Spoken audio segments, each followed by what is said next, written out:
করতে যাচ্ছি এই প্র্যাকটিস সেট থেকে এক থেকে মোটামুটি 34-35টি জিকে ইতিহাস। প্রথমের দিকে দেখো ইতিহাস চ্যাপ্টার আছে, ইতিহাসের প্রথম অধ্যায় ইতিহাসের উপাদান। তো শুরু করার আগে একটা কথা বলবো যে শুধু কোশ্চিন আর উত্তর বলবো না, বাকি অপশনগুলো তো আমি বলতেই থাকি, কারণ যত দূর পারি চেষ্টা করি বলতে।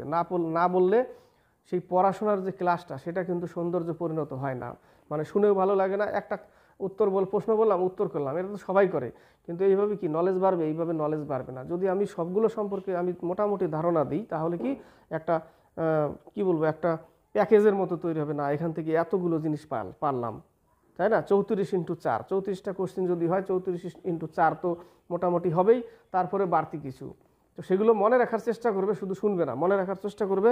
তো শুরু করছি। আর হ্যাঁ, আর যদি আমার ক্লাস যদি আজকে প্রথম দেখো, তাহলে অবশ্যই লাইক করবে, শেয়ার করবে, কমেন্ট বক্সে কমেন্ট করবে। শুরু করতে যাচ্ছি 1 নম্বর কোশ্চেন। দেখো অনেকেই পরিচিত, কিন্তু পরিচিত শুধু উত্তরের সাথে, বাকি আরও কিছু জানতে হবে এর সম্পর্কে। বাকি যে অপশনগুলো, প্রথম অষ্টাধ্যায়ী গ্রন্থটি লিখেছিলেন পাণিনি।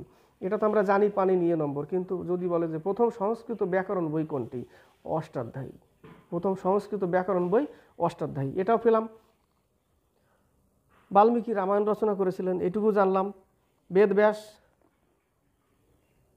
কৃষ্ণাদ্বৈপায়ন বেদব্যাস বেদ রচনা করেছিল, সি নম্বর। তাহলে 1-এর হচ্ছে এ নম্বর অ্যান্সার। 2 নম্বর, নিম্নলিখিত কার সাথে এলাহাবাদ প্রশস্তি সম্পর্কিত ছিল? এলাহাবাদ প্রশস্তি হরিসেন কার রাজসভায় ছিল? সমুদ্রগুপ্তের রাজসভায়। তাহলে এখানে রাজার নাম দিয়ে দিয়েছে হরিসেন, সমুদ্রগুপ্ত, হরিসেন দেয়নি। এলাহাবাদ প্রশস্তি কার রচনা? হরিসেন কার রাজসভায় ছিল? সমুদ্রগুপ্তের রাজসভায়।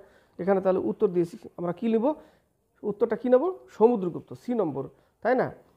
তো এলাহাবাদ প্রশস্তি, এটাকে প্রয়াগ প্রশস্তি বলে, কারণ এলাহাবাদের পূর্বের নাম ছিল প্রয়াগ। এবার যদি বলে যে আইহোল প্রশস্তি কার? রবিকীর্তি কার রাজসভায় ছিল? দ্বিতীয় পুলকেশীর রাজসভায়, তাই না? দ্বিতীয় পুলকেশীর রাজসভায়। এবার যদি বলে 2 নম্বরে যে ভারতের নেপোলিয়ন কাকে বলা হয়? সমুদ্রগুপ্তকে ভারতের নেপোলিয়ন বলা হয়। ক্লিয়ার? 2-এর সি নম্বর। মহাপদ্ম নন্দ বংশের প্রতিষ্ঠাতা, চন্দ্রগুপ্ত মৌর্য বংশের প্রতিষ্ঠাতা, অশোক দেবনাম প্রিয়দর্শী অশোক। 3 নম্বর, নিচের কে সংস্কৃত ব্যাকরণ লিখেছিলেন? আবার ঘুরে ফিরে সেই কোশ্চেন, পাণিনি, সি নম্বরে অ্যান্সার দেখো, সি নম্বর। বাকিগুলো চরক সংহিতা কার রাজসভায় ছিল? কনিষ্কের রাজসভায় ছিল চরক। আয়ুর্বেদ চিকিৎসক ছিল চরক, কার রাজসভায় ছিল? কনিষ্কের রাজসভায়। নাগার্জুন, চরক, অশ্বঘোষ, বসুমিত্র, এগুলো কার রাজসভায় ছিল? কনিষ্কের রাজসভায় ছিল। তাহলে 3-এর হচ্ছে সি নম্বর পাণিনি। বাকি চরক বললাম, আর্যভট্ট শূন্য আবিষ্কার করে আর্যভট্ট। কালিদাস এর দ্বিতীয় চন্দ্রগুপ্তের রাজসভায় ছিল, চন্দ্রগুপ্ত দ্বিতীয় রাজসভায় ছিল, যার উপাধি ছিল বিক্রমাদিত্য। ভারতের 14টা বিক্রমাদিত্য উপাধি, তার মধ্যে সবথেকে বিখ্যাত দ্বিতীয় চন্দ্রগুপ্ত, এর রাজসভায় ছিল নবরত্ন, তার মধ্যে একজন কালিদাস। ঠিক আছে? কালিদাস কি রচনা করে? অভিজ্ঞান শকুন্তলম, মালবিকাগ্নিমিত্রম, মেঘদূতম, ঋতুসংহার, এগুলো কালিদাসের লেখা। আরেকটা প্রশ্ন আমি বলতে পারি, ভারতের শেক্সপিয়ার কাকে বলা হয়? কালিদাসকে ভারতের শেক্সপিয়ার বলা হয়। ক্লিয়ার? 3 নম্বর গেল। 4 নম্বর, রামচরিত কার লেখা? রামচরিত, এখান থেকে এই কোশ্চেনটা এই জন্যই দেয়, রামচরিত মানস আর রামচরিত দুটো কিন্তু আলাদা। রামচরিত হলে সন্ধ্যাকর নন্দী, আর রামচরিত মানস তুলসী থানে মানুষ করো তুলসীদাস। রামচরিত মানস তুলসীদাস, রামচরিত সন্ধ্যাকর নন্দী। ক্লিয়ার? ভুল মিলে গেলে মানত করব কোথায়? আমরা তুলসী থানে প্রণাম করি, সেই জন্য রামচরিত মানস তুলসীদাস, রামচরিত সন্ধ্যাকর নন্দী। ক্লিয়ার? কালিদাস, আবার ঘুরে ফিরে কালিদাস বললাম এখনই। বাণভট্ট হর্ষবর্ধনের রাজসভায় ছিল। বাণভট্ট। হর্ষচরিত কে রচনা করেছিল? বাণভট্ট। আমরা জানতে পারলাম, শুধু অ্যান্সার থেকে তো শুধু অ্যান্সারই জানবো। হর্ষচরিত বাণভট্ট, বুদ্ধচরিত অশ্বঘোষ। এইগুলো জিনিস তাল মিলিয়ে রাখতে হয় মনে। 5 নম্বর, দশকুমার চরিত দণ্ডী, এ নম্বর অ্যান্সার। তুলসীদাস তো এখনই বললাম, রামচরিত মানস। কালিদাস এখনই বললাম, সুরদাস, অন্ধকবি সুরদাস। 5-এর ডি। 6 থেকে 9 দিকে তাকাও। 6 নম্বর কোশ্চেন, উত্তম রামচরিত কার লেখা? উত্তম রামচরিত হচ্ছে ভবভূতি। রামচরিত মানস তুলসীদাস, রামচরিত সন্ধ্যাকর নন্দী, উত্তম রামচরিত ভবভূতি। তাহলে 6-এর হচ্ছে ডি নম্বর। বাকি দেখো, শূদ্রক, সি নম্বরে। মৃচ্ছকটিকম শূদ্রক একটি নাটক। মৃচ্ছকটিকম কথার অর্থ মাটির খেলনা। হর্ষ, হর্ষবর্ধন নাগানন্দ রত্নাবলী প্রিয়দর্শী রচনা করে হর্ষবর্ধন। তুলসীদাস, এটা তো বললামই, রামচরিতমানস তুলসীদাস। তাহলে 6-এর হচ্ছে ডি নম্বর। 7 নম্বর, মেগাস্তিনিসের লেখা বইটির নাম কি? মেগাস্তিনিসের লেখা বইটির নাম হচ্ছে ইন্ডিকা।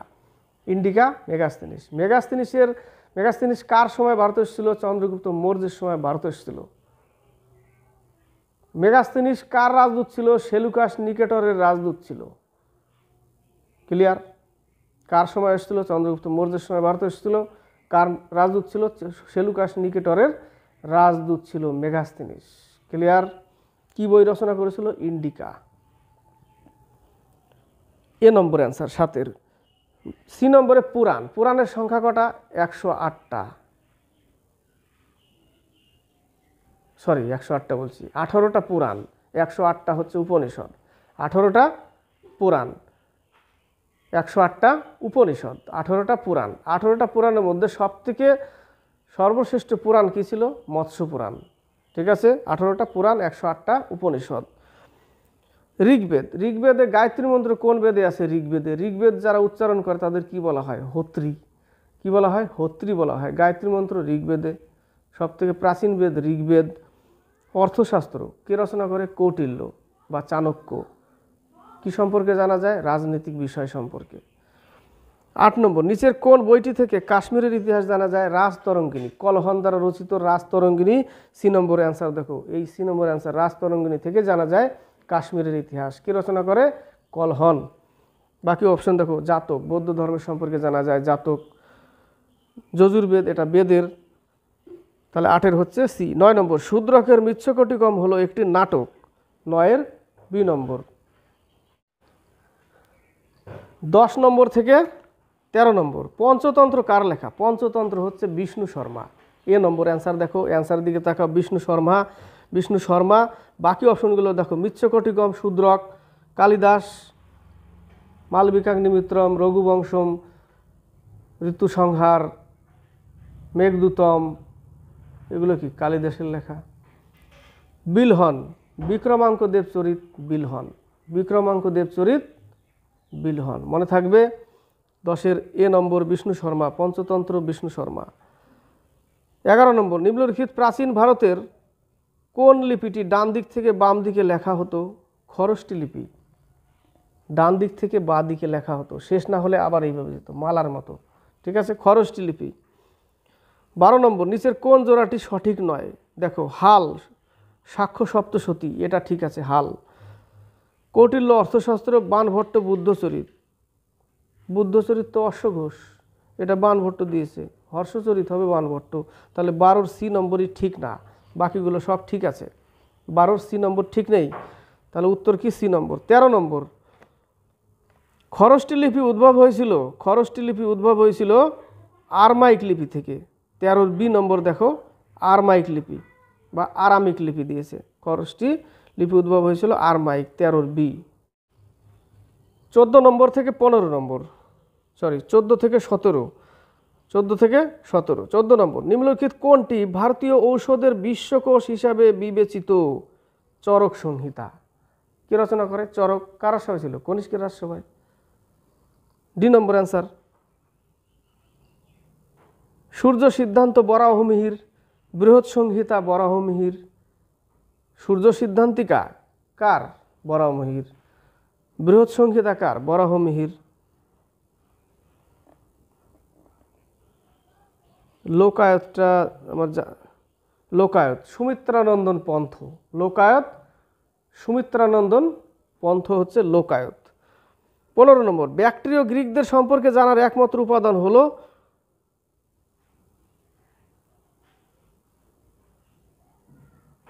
ব্যাকট্রিয় গ্রিকদের সম্পর্কে জানার একমাত্র উপাদান হলো ধ্বংসাবশেষ না শিলালিপি না মুদ্রা। 15 সি হওয়া দরকার, মুদ্রা, পুঁথি না মুদ্রা। 15 সি ঠিক আছে, 15 সি। ব্যাকট্রিয় গ্রিকদের সম্পর্কে জানার একমাত্র উপাদান হলো সি নম্বর অ্যান্সার, মুদ্রা। 16 নম্বর, ভারতের স্বর্ণমুদ্রার প্রচলন করেছিলেন স্বর্ণমুদ্রা কুষাণরা। ভারতের স্বর্ণমুদ্রা প্রচলন করেছিলেন কুষাণরা। এখান থেকে কিছু প্রশ্ন ইম্পর্টেন্ট, যে গুপ্ত বংশে স্বর্ণমুদ্রা ছিল সবথেকে প্রচুর পরিমাণে স্বর্ণমুদ্রা ছিল গুপ্ত বংশে, গুপ্ত যুগে। কিন্তু সবথেকে উৎকৃষ্ট মানের স্বর্ণমুদ্রা যেটা উৎকৃষ্ট শুদ্ধ সেটা কুষাণ যুগে ছিল। কুষাণ যুগে ছিল সবথেকে পিওর সোনা। আর গুপ্ত বংশে সেটা সেই সময় প্রচুর স্বর্ণমুদ্রা ছিল, কিন্তু কুষাণ বংশের মতো অত পিওর ছিল না, পিওর গোল্ড ছিল না। তাহলে গুপ্ত বংশে স্বর্ণমুদ্রা প্রচুর জারি করে, ওরা প্রচুর বের করে, কিন্তু কুষাণ বংশের মতো অত শুদ্ধ ছিল না। তাহলে ভারতের স্বর্ণমুদ্রা প্রচলন করেছিলেন কুষাণরা।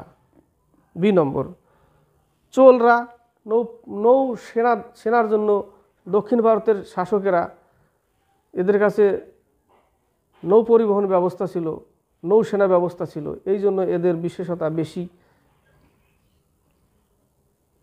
17 নম্বর, মিলিন্দ পন্হ কার লেখা? মিলিন্দ পন্হ হচ্ছে নাগসেন। দেখো, মিলিন্দ পন্হ আর নাগসেনের মধ্যে বার্তালাপ হয়, ঠিক আছে? ওই বইটার নাম হচ্ছে মিলিন্দ পন্হ। নাগসেন আর মিলিন্দ পন্হর মধ্যে কি হয়? বার্তালাপ হয়। তাহলে মিলিন্দ পন্হ কার লেখা? নাগসেনের লেখা। বাকি দেখো, নাগার্জুন। নাগার্জুন কি বলে? ভারতের কি বলা হয়? ভারতের আইনস্টাইন বলা হয় নাগার্জুনকে। শূন্যবাদের প্রবক্তা নাগার্জুন। কার রাজসভায় ছিল? কনিষ্কের রাজসভায় ছিল নাগার্জুন। অশ্বঘোষ, বুদ্ধচরিত অশ্বঘোষ রচনা করে নাগার্জুন, অশ্বঘোষ, এরা কনিষ্কের রাজসভায় ছিল। অশ্বঘোষ কি রচনা করে? বুদ্ধচরিত, যাকে বৌদ্ধের রামায়ণ বলা হয়। 17 হচ্ছে এ নম্বর। বাকি অপশনগুলো একটু একটু বললাম। 18 থেকে 21 কোশ্চেনের দিকে তাকাও। 18 নম্বর, বৌদ্ধদের প্রধান ধর্মগ্রন্থ ত্রিপিটক কোন ভাষায় লেখা? ত্রিপিটক হচ্ছে পালি ভাষায় লেখা, কারণ বৌদ্ধ পালি ভাষায় তার উপদেশ দিত, কারণ সেই সময় সমাজে পালি ভাষাটাই প্রচলিত ছিল। তাহলে জনগণ সহজে বুঝতে পারবে বলেই সেই ভাষাটাকেই সে গ্রহণ করেছিল, পালি ভাষা। বি নম্বর, কাকে প্রিন্স অফ পিলগ্রিমস বলা হয়? ভ্রমণকারীদের রাজকুমার। হিন্দিতে কি, বাংলায় কি বলবো? ভ্রমণকারীদের মধ্যে রাজকুমার কাকে বলা হয়? হিউয়েন সাংকে বলা হয়। সি নম্বর, কার সময় ছিল? কার সময় ভারত এসেছিল? হর্ষবর্ধনের সময় ভারত এসেছিল। হি হ, ফা দি চ, আমা মে চ, এইভাবে মনে রেখেছি আমরা। হি হ মানে হিউয়েন সাং হর্ষবর্ধন, ফা দি চ মানে ফা হিয়েন দ্বিতীয় চন্দ্রগুপ্ত, দেখো মে চ মানে মেগাস্তিনিস চন্দ্রগুপ্ত মৌর্য। তাহলে কাকে প্রিন্স অফ পিলগ্রিমস বলা হয়? Hiuen Tsang. হি হ, ফা দি চ, মে চ, আমা, আলবেরনি, মামুদ, এইভাবে মনে রেখেছিলাম। যদি গন্ডগোল হয় তাহলে আমরা এইভাবে মনে রেখেছি। তাহলে কাকে প্রিন্স অফ পিলগ্রিমস বলা হয়? Hiuen Tsang. কার সময় ছিল? কার সময় এসেছিল? Hiuen Tsang. হি হ হর্ষবর্ধন। এ নম্বরে দেখো, ফা দি চ, ফা হিয়েন দ্বিতীয় চন্দ্রগুপ্ত, মেগাস্তিনিস মে চ, মেগাস্তিনিস চন্দ্রগুপ্ত মৌর্য, আমা আলবেরনি মামুদের সময় ভারত এসেছিল, গজনীর সুলতান মামুদ। 20 নম্বর, নিচের কোন গ্রন্থটিতে পাটলিপুত্রের শাসন ব্যবস্থা সম্পর্কে বর্ণনা আছে? Pataliputra, Pataliputra, indica, indica Megasthenes. তাহলে 20 এ হওয়া দরকার, 20 এ ঠিক। ইন্ডিকা, মেগাস্তিনিস, পাটলিপুত্র সম্পর্কে বর্ণনা আছে কি? ইন্ডিকা। দেখো, ধারণা আছে বলেই চট করে ধরে নেওয়া যায় যে কোনটা হবে, তাই না? অর্থশাস্ত্র তো কৌটিল্যের লেখা, অশোকের শিলালিপি, এটা সম্পর্কে তো জানা। দিব্যদান, এটা হচ্ছে বৌদ্ধ ধর্মের সাথে যুক্ত। মহাবংশ দিব্যবংশ বা মহাবংশ দিব্যদান, এগুলো বৌদ্ধ ধর্মের সাথে যুক্ত। কিন্তু ইন্ডিকা পাটলিপুত্রের শাসন ব্যবস্থা সম্পর্কে বর্ণনা আছে। 20 এ নম্বর। 21 কৌটিল্যের অর্থশাস্ত্রের বিষয়বস্তু কি ছিল? অর্থশাস্ত্র ছিল একটা রাজনৈতিক জীবন। ডি নম্বর অ্যান্সার। এবার 22 থেকে 25 নম্বর, 22 থেকে 25। 22 নম্বরে দেখো, নিচের কোন জোড়াটি সঠিক নয়? একটু আগেই বললাম মৃচ্ছকটিকম শূদ্রক। বি নম্বরে হর্ষচরিত বাণভট্ট, এটাও ঠিক আছে। কল্পসূত্র ভদ্রবাহু, এটাও ঠিক আছে। সি নম্বরে বুদ্ধচরিত অশ্বঘোষ হবে, সেখানে বসুবন্ধু দিয়ে দিছে, ওটা ঠিক নেই। সি নম্বর, ওটাই উত্তর।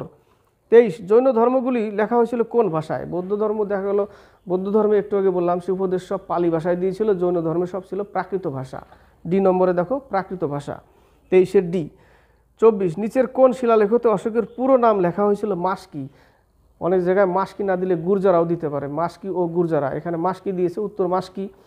লাস্ট রেলের পরীক্ষাতে মাস্কি না দিয়ে, সবাই তো মাস্কি মাস্কি দেয়ই, তো ওটা না দিয়ে গুর্জরা দিয়ে দিয়েছে, মাস্কি ও গুর্জরা। 24B। 25 ভারতে আগত বিদেশি পর্যটকগণ, বলেছে ভারতে আগত পর্যটকদের কালানুক্রমে সাজাও পরপর। সি নম্বর অ্যান্সার দেখো 4। 1 নম্বর প্রথম মেগাস্তিনিস, অপশন 4, প্রথম মেগাস্তিনিস, তারপরে হচ্ছে ফাহিয়েন, তারপরে হচ্ছে হিউয়েন সাং, তারপরে শেষে অলবেরনি। এবার মেগাস্তিনিস কার সময়? চন্দ্রগুপ্ত মৌর্য, ফাহিয়েন দ্বিতীয় চন্দ্রগুপ্ত, হিউয়েন সাং হর্ষবর্ধন, অলবেরনি মাহমুদ, গজনীর সুলতান মাহমুদ। এরপর 26 নম্বর কোশ্চেনটা পরের পেজে। ধ্রুপদী সংস্কৃতদের প্রথম মুখ্য শিলালিপিটি হলো, পরে আসছি। এবার 26 নম্বর কোশ্চেনটা দেখো, ধ্রুপদী সংস্কৃতের প্রথম মুখ্য শিলালিপিটি হলো রুদ্রদামনের। এখন এখানে পাবে তুমি অ্যান্সার, আগের পেজে তুমি কোশ্চেনটা পেয়েছিলে, বি নম্বর অ্যান্সার রুদ্রদামনের। 27 নম্বর, নিম্নলিখিত কোন উপাদান থেকে জানা যায় যে অশোক শ্রীনগর শহরটি নির্মাণ করেছিল? রাজতরঙ্গিনী, সি নম্বর, কলহন দ্বারা রচিত। বাকি অপশনগুলো দেখো, মহাবংশ, দ্বীপবংশ বা দ্বীপদান, এগুলো কোন কিসের সাথে যুক্ত? বৌদ্ধ ধর্মের সাথে যুক্ত। প্রশ্ন আসে মহাবংশ এবং দ্বীপবংশ বা দিব্যদান কি কোন ধর্মের সাথে যুক্ত? বৌদ্ধ ধর্মের সাথে যুক্ত। তারানাথ ছিল তিব্বতী লেখক, কয়েঙ্গুর ও তয়ঙ্গুর লিখেছিল তারানাথ, কয়েঙ্গুর ও তয়ঙ্গুর, তিব্বতী লেখক তারানাথ। 27 হচ্ছে সি। 28, অজন্তা গুহাচিত্রে ছবি পাওয়া যায়। অজন্তা ও ইলোরা, মহারাষ্ট্রে অবস্থিত অজন্তা ও ইলোরা কোন ধর্মের সাথে যুক্ত? বৌদ্ধ ধর্মের সাথে যুক্ত, এটাও আসে। তো এখানে বি নম্বর দেখো, অজন্তা গুহাচিত্রে ছবি পাওয়া যায় জাতকের, জাতক কোন ধর্মের সাথে যুক্ত? বৌদ্ধ ধর্ম, তাহলে 28 বি। রামায়ণ মহাভারত পঞ্চতন্ত্র, বিষ্ণু শর্মা। 29, অশোকের শিলালেখতে ব্যবহৃত ভাষাটি হলো, অশোক কোন ভাষা? সংস্কৃত। আরমাইক ছিল, হিন্দি ছিল না। প্রাকৃত ভাষা ব্যবহার করছে অশোক, খরষ্টি আরমাইক। অপ্রভ্রংশ, সংস্কৃত অশোক না, হিন্দি না, প্রাকৃত। 29 বি হওয়া দরকার, প্রাকৃত ভাষা। দেখে নিই একটু, হ্যাঁ 29 বি আছে, প্রাকৃত ভাষা। তো অশোক খরষ্টি আরমাইক লিপি, এগুলো ছিল তার গ্রিক খরষ্টি আরমাইক, কিন্তু এখানে অশোকের শিলালেখতে ব্যবহৃত ভাষাটি হলো প্রাকৃত। ঠিক আছে, বি নম্বর। এবার হচ্ছে 30 থেকে 34।